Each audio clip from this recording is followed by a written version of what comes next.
Puji Tuhan, jumpa lagi di dalam program ini, Call of Faith atau panggilan iman kita pada Tuhan Yesus. Dan saat ini saya mau membagikan renungan singkat yang akan memberkati iman kita.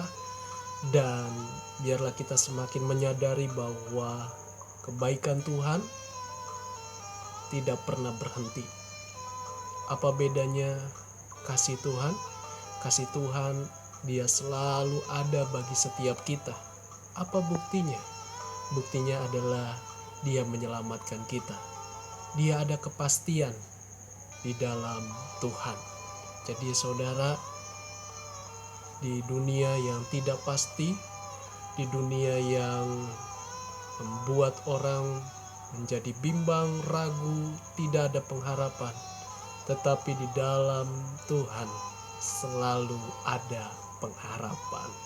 Alamilah, jangan hanya sekedar tahu tentang Tuhan, tetapi alamilah bahwa Dia memuaskan hasratmu dengan kebaikan. Namun sebelumnya, kita terlebih dahulu andalkan Tuhan dengan doa. Puji Tuhan.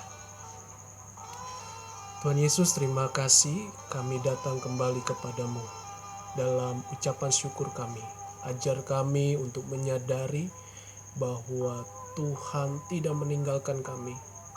Sejauh langit dari bumi, demikianlah kasih-Mu bagi kami. Tuhan Yesus, kami perlu Roh-Mu yang menuntun kami, yang memberikan pengertian dengan mudah, agar firman-Mu bertumbuh di tanah hati kami, tanah yang subur, hati yang bertumbuh di dalam anugerah Tuhan. Dan kami menjadi terang, menjadi berkat bagi nama-Mu. Haleluya. Amin.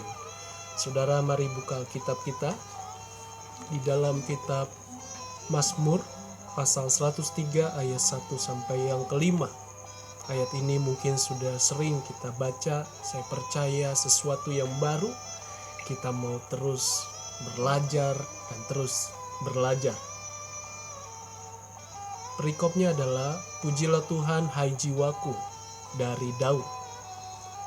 Pujilah Tuhan hai jiwaku, pujilah namanya yang kudus hai segenap batinku.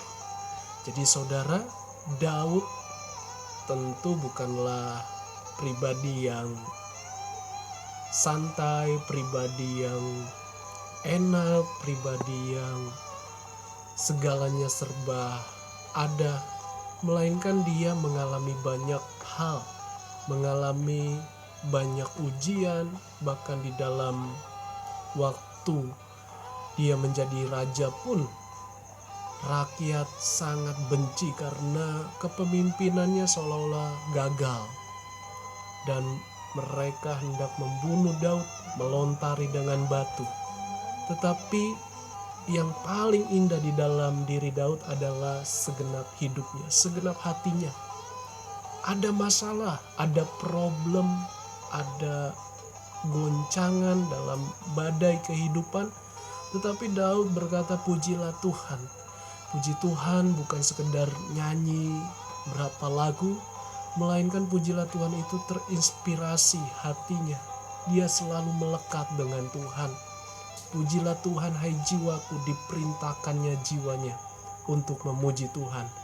Dan dia ingat bahwa di dalam kekudusan Tuhanlah dia diselamatkan.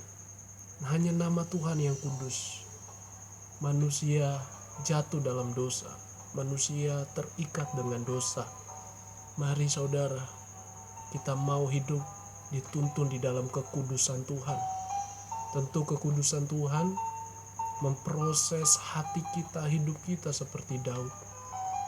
Mari dalam keadaan yang zaman saat ini serba membuat orang kehilangan pengharapan, tekanan batin. Tetapi Daud sendiri berkata, pujilah Tuhan hai jiwaku. Dia perintahkan jiwanya untuk tetap mengingat Tuhan, memuji kebesaran Tuhan yang tak terbatas, tapi dia buktikan di dalam kasih-Nya. Ayat 2, pujilah Tuhan hai jiwaku dan janganlah lupakan segala kebaikannya. Apa saja yang kita alami kebaikan Tuhan, tentu Dia adalah juru selamat. Yang kedua, Dia sudah menebus dosa kita. Kita yang harusnya binasa masuk neraka, tetapi karena anugerah Tuhan, Dia datang dengan cara yang ajaib, sehingga kita meresponi. Iman timbul dari pendengaran akan firman-Nya, akan perkataannya, akan pribadinya melalui Tuhan Yesus Kristus. Dan Daud berkata, jangan lupa kebaikan Tuhan.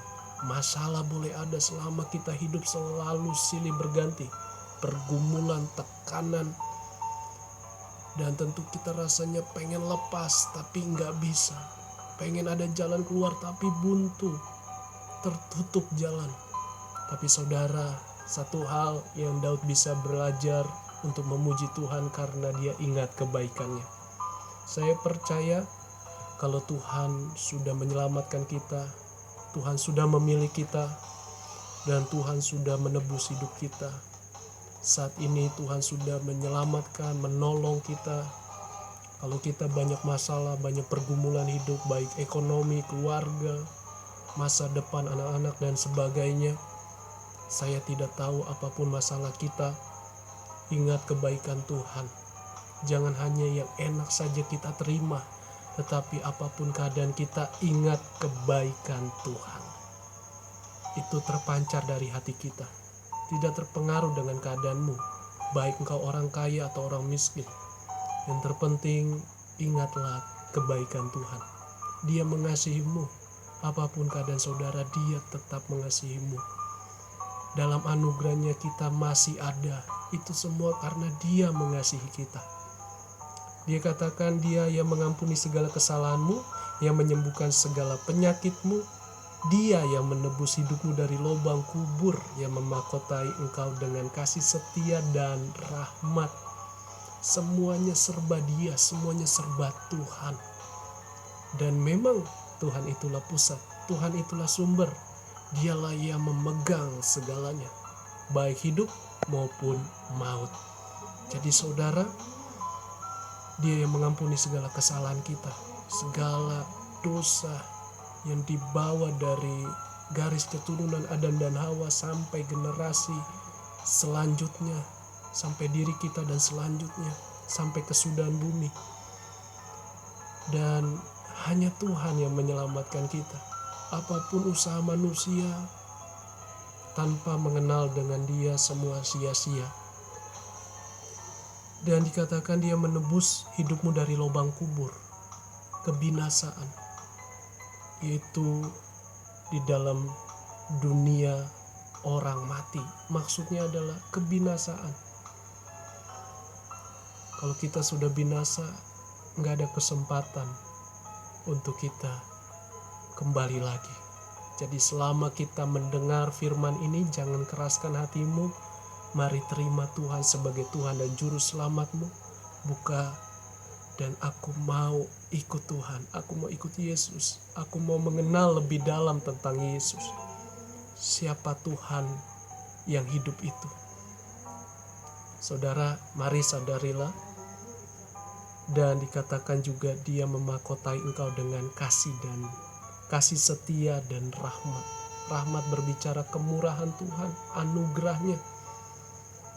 Sekalipun dalam keadaan susah, tidak punya apa-apa, Tuhan tidak biarkan engkau.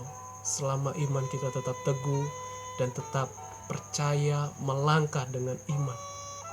Apapun bagian kita, sekecil apapun, tetap dahulukanlah Tuhan. Dan ingat, pujilah Tuhan di dalam kebaikannya. Dia yang memuaskan hasratmu dengan kebaikan.